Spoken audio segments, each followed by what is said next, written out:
राज ठाकरे ने दी शाह शिंदे को सीधी चेतावनी। 50-100 करोड़ में बिकने वालों को जनता जवाब देगी। ऑपरेशन टाइगर पड़ गया फीका। दोस्तों, क्या महाराष्ट्र की राजनीति में अचानक पूरा खेल यहां पर पलट गया है? क्या जिस ऑपरेशन टाइगर की सबसे ज्यादा चर्चा हो रही थी, अब उसी ऑपरेशन की रफ्तार थमती दिख रही है? और क्या पहली बार अपने भाई उद्धव ठाकरे के समर्थन में राज ठाकरे ने मोदी, अमित शाह और एकनाथ शिंदे को खुली चेतावनी दे डाली है? क्योंकि जो खेल अब तक एक तरफा यहां पर दिखाई दे रहा था, अब उसमें नए नए मोड़ सामने आने लगे। कहीं डील की अटक यहां पर रही है, कहीं सांसद खुलकर सामने नहीं आ रहे, तो कहीं कानूनी लड़ाई ने पूरे मामले में नया पेच यहां पर फंसा दिया है। लेकिन सबसे ज्यादा चर्चा उस बयान की यहां पर हो रही है जिसमें राज ठाकरे ने करोड़ों में नेताओं की खरीद फरोख्त पर ऐसा हमला बोला, जिसके बाद महाराष्ट्र की राजनीति में हलचल और भी तेज हो गई है। तो पूरी खबर मैं आपको यहां पर बताऊंगी। नमस्कार, मैं हूं राधा राणा और आप देख रहे हैं पीआरबी न्यूज। सबसे पहले आज की बड़ी हेडलाइंस यहां पर देख लेते हैं, इस मामले पर क्या चल रही है। पहले आप हेडलाइन यहां पर देख लीजिए।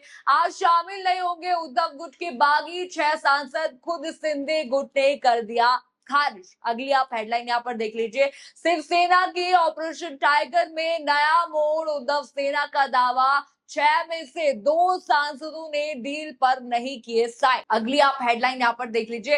टीएमसी विवाद, दोनों गुटों का पक्ष सुनने के बाद होगा फैसला। स्पीकर ओम बिरला ने ममता खेमे को भी बुलाया। यानी हेडलाइन आपने यहां पर देख ली, दोनों तरफ से सेना, टीएमसी, दोनों के लिए ये खुशखबरियां यहां पर आ रही है।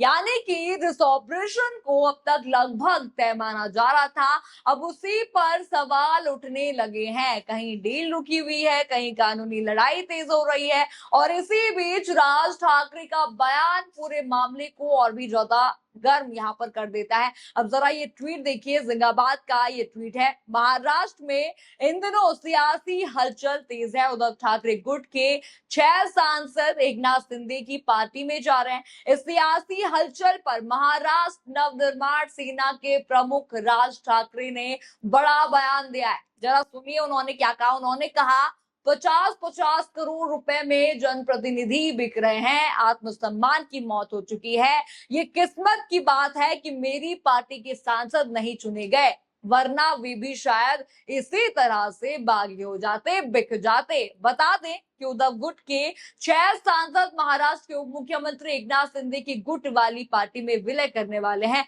जिससे महाराष्ट्र की राजनीति फिलहाल गर्मा गई है। देखा आपने, राज ठाकरे ने साफ साफ यहाँ पर कहा कि 50-50 करोड़ रुपए में ये बिक रहे, नेता बिक रहे। यानी कि एक के बाद एक इतने तीखे शब्दों में राज ठाकरे ने हमला बोला कि सीधे सीधे सत्ता पक्ष पर सवाल यहां पर खड़े हो गए हैं। अब जरा ये अगला ट्वीट आप देखिए, सैनिधान का ये ट्वीट है। वे लिखते हैं कि केंद्र में बीजेपी की सरकार है, राज्य में भी बीजेपी की सरकार है, तो शिवसेना के 6 एमपी बीजेपी में शामिल होने के बजाय शिंदे के पास क्यों गए? केंद्र में असली पॉलिटिक्स क्या चल रही है? बीजेपी के अमित शाह 2029 के लिए खुद को तैयार कर रहे हैं, श्री राजा साहेब बाला ठाकरे। ये यहाँ पर इन्होंने साफ साफ यहाँ पर कहा है, राज ठाकरे ने कहा है। देखा आपने, यानी अब सवाल सिर्फ 6 सांसदों का यहाँ पर नहीं है, दिल्ली की राजनीति तक ये पहुंच चुका है। साफ साफ राज ठाकरे ने यहाँ पर मोदी, शाह, शिंदे सब पर यहाँ पर निशाने साध दिए। अब जरा जनता क्या कह रही है वो भी आप सुन लीजिए, वो भी आप देख लीजिए। ट्वीट देखिए, राहुल कुमार का ये ट्वीट है। वे लिखते हैं, उद्धव ठाकरे का कल का भांडुप वाला भाषण राजनीति की पूरी पोल यहाँ पर खोल दिया। अमित शाह ने भी आग में घी डालते हुए कह दिया कि असली शिवसेना तो शिंदे की ही है। कुल मिलाकर तमाशा ये हुआ कि उद्धव के सांसद फिर टूट रहे हैं। अभी की राजनीति में सिर्फ कुर्सी की लड़ाई बची है, जनता और उसूल सब साइड में है। देखा आपने, एक तरफ राज ठाकरे का हमला यहां पर है, दूसरी तरफ उद्धव ठाकरे का पलटवार है, और उधर शिंदे गुट की जवाबी राजनीति। महाराष्ट्र में सियासत अपने चरम पर यहां पर पहुंच चुकी है। चलिए, ये तो हुई राज ठाकरे की चेतावनी, लेकिन मामला यहां पर खत्म नहीं होता है। अब देखिए कैसे अमित शाह का ऑपरेशन टाइगर यहां पर फेल होता दिखाई दे रहा। अब जरा ये रिपोर्ट आप देखिए। शिवसेना सांसद संजय पाटिल ने बगावत की चर्चाओं पर साफ कहा, मैं इन अटकलों से थक गया हूं। अगर कुछ होने वाला है तो होगा, इस पर चर्चा करने का कोई मतलब नहीं है। मैं किसी बागी सांसद की सूची के लिए कहीं नहीं जाऊंगा। मुझे शिंदे सेना ने आमंत्रित नहीं किया है तो मैं उनके पास क्यों जाऊं? मैं अन्य सांसदों के संपर्क में नहीं हूं, ये साफ उन्होंने यहाँ पर कहा। यानी जिस ऑपरेशन की चर्चा हर तरफ यहाँ पर हो रही थी, गोदी मीडिया से दिखा रहा था कि बहुत बड़ा ऑपरेशन है, उसी पर अब खुद नेताओं के बयान सवाल खड़े कर रहे हैं। ये एक ही नेता का यहाँ पर बयान नहीं है, जी हाँ, एक और नेता है। अब जरा ये रिपोर्ट आप देखिए। बगावत की चर्चाओं के बीच ओमराज निंबालकर ने भी ठाकरे परिवार के प्रति अपनी भावनाएं जाहिर की है। उन्होंने कहा, मैंने कभी भी मातोश्री या ठाकरे परिवार के खिलाफ कुछ नहीं कहा और ना ही भविष्य में ऐसा कहूंगा। उन्होंने आगे कहा, शिवसेना प्रमुख बाला साहेब ठाकरे, उद्धव ठाकरे और पूरे ठाकरे परिवार ने मेरे कठिन समय में साथ दिया था।